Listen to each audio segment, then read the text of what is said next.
Donald Trump talked a lot in his campaign. He talked about lies of cats and dogs being eaten. He talked about Hannibal Lecter almost constantly. And he talked about Arnold Palmer's manhood there at the end, just kind of sprinkled in all of the nonsense. But one thing that he talked about throughout the campaign, a real through line, was tax cuts. Not tax cuts that would help working people. No, tax cuts for Elon Musk, Mark Zuckerberg, Jeff Bezos, and all of Donald Trump's new billionaire buddies. And of all the things that Donald Trump has said, it seems like that one is actually sticking.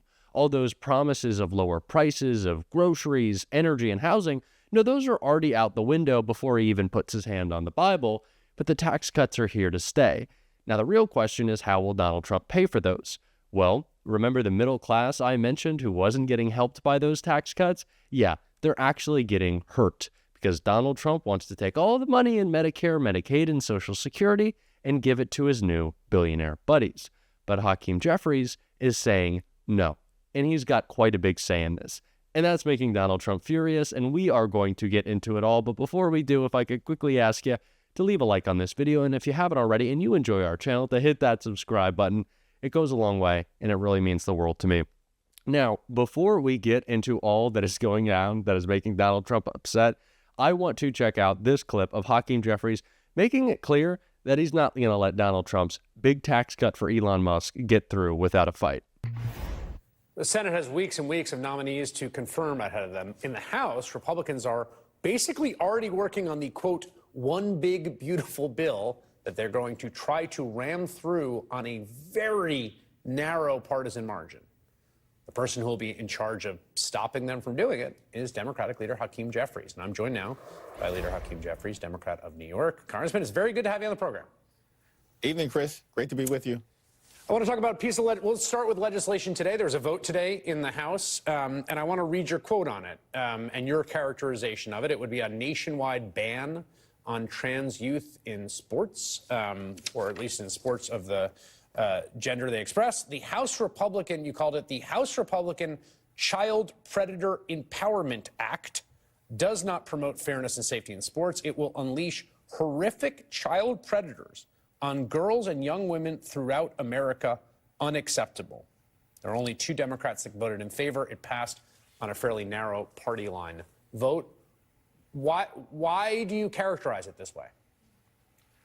Well, House Democrats believe that fairness and safety in sports, particularly as it relates to our children, our girls and boys who are playing either non-competitive sports, recreational sports, and competitive sports all across the country. These are important principles, and we support that. However, House Republicans are not serious about addressing any issues related to competition and safety. Their legislation is irresponsible. Effectively, what it would do is sanction, without any guardrails, adults, including predators, for engaging in inspections of genitalia in children as young as 4 years old. Now, in the sports arena, we've seen repeated instances of sexual abuse. Gymnastics, that's been the case. In wrestling, that's been the case. In football, that's been the case. And in many other areas.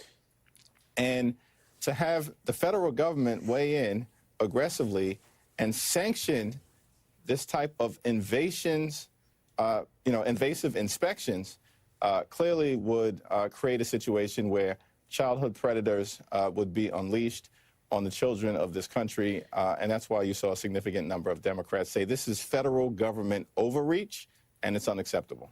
Yeah, there's many, as you noted, many stories. Of course, Michigan State in gymnastics. A very famous story out of Ohio State with the wrestling team there, with a doctor on the wrestling team of the men's wrestling team at Ohio State. An enormous scandal that did lasting trauma to many of the men who were victimized there by a doctor associated with that team.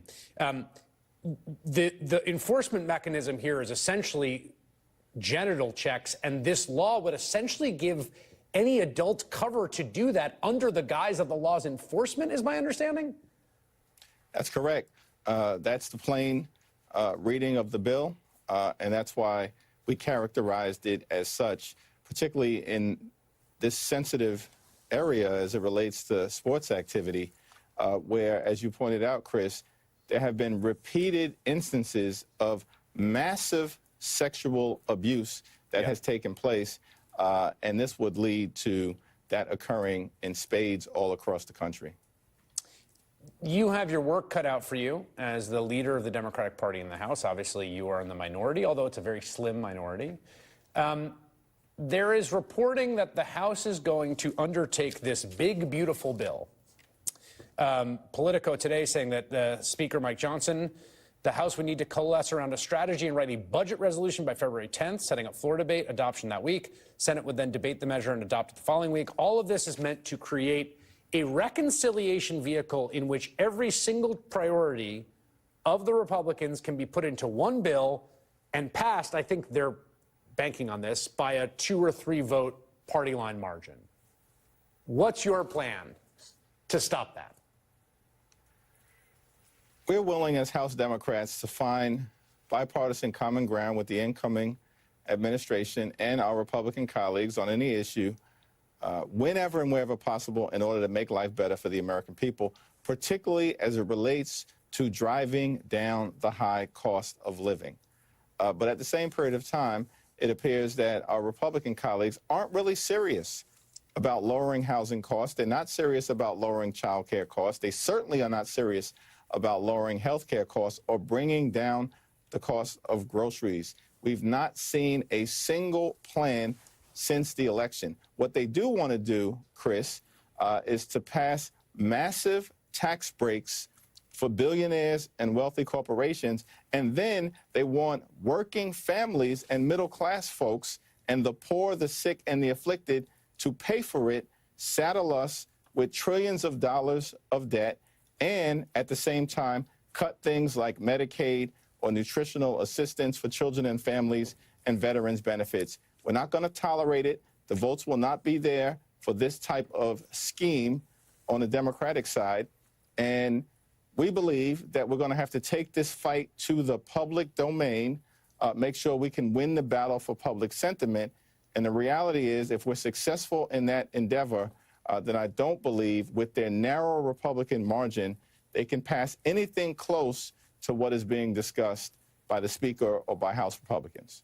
I mean, on the upside, Elon Musk, Jeff Bezos, Mark Zuckerberg, personally and their companies would probably pay a lot less in taxes. So there's always that on the other side of the ledger. I want to ask you about relief for the folks in California. Obviously, Governor Newsom saying, and I think this is proved to be true, this is likely to be the most expensive natural disaster, climate disaster in the history of the country. I've already seen multiple Republicans, both in the Senate and the House, say, well, we got to see what we're going to get back from these Californians. Well, we're going to put some strings attached. We're going to tell California how California should govern itself, because we don't like the way California does it. Of course, nothing like that for the folks in North Carolina or in the Southeast who were hit by disasters earlier this year. Nothing like that in Texas after the freeze, as there should be, right? You should get relief. What is your position and the caucus's position on strings attached to disaster relief to California? We had a discussion about this today in the House Democratic Caucus, and the consensus position, I think it's fair to say, is that we do not support conditioning any aid to everyday Americans whose lives have been wiped out as a result of extreme weather events, and in this case, in California, by these raging wildfires. Homes have been destroyed, schools have been destroyed, small businesses have been destroyed, churches and synagogues and mosques have been destroyed or are in harm's way.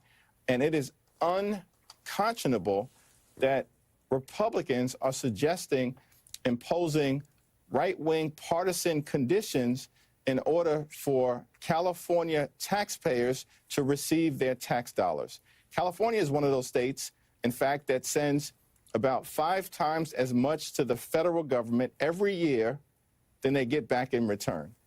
And so we've got to be there for the people of California. We will be there for the people of California, just as we have been for others across the country. That is the social contract, in my view. Senator Tommy Tuberville of Alabama should look up that ratio for his state. It might be interesting. House Minority Leader Hakeem Jeffries, thank you very much. Now, we have talked a lot on this show about the nature of the Republican Party. We have talked about the hypocrisy. We have talked about the incompetence. We have talked about the oligarchy that is forming around it. But something very specific that we always have to talk about with the Republican Party is that they're a party of obstruction and nothing more. They cannot reach across the aisle. They cannot build a bridge. They sure as hell can point a finger, though. They like to do that. But it doesn't lead to anything substantial. It doesn't lead to policy making. It just leads to Republican infighting. And so now that they don't have anyone to blame but themselves when things go wrong, which they already have, it gets pretty difficult for Republicans to do their thing, which is be bad at governing historically, lose jobs, hurt the economy, cause recessions. This is what Republicans are about. And so now that Donald Trump doesn't have any excuses or anyone to blame for his promises made, promises fell apart before he's even inaugurated, it's about to get really bad. And that's why I'm so glad that Hakeem Jeffries is making it clear he's not going to make the middle class pay for the tax cuts that Donald Trump wants to give to his rich buddies. He's going to have to find that money somewhere else, and he won't. But maybe he will, and he's going to try to. But Hakeem Jeffries is certainly going to get in the way, because Donald Trump won't be able to deliver without him, which means Donald Trump won't be able to deliver, which we already knew going into this thing, and we tried to warn people about.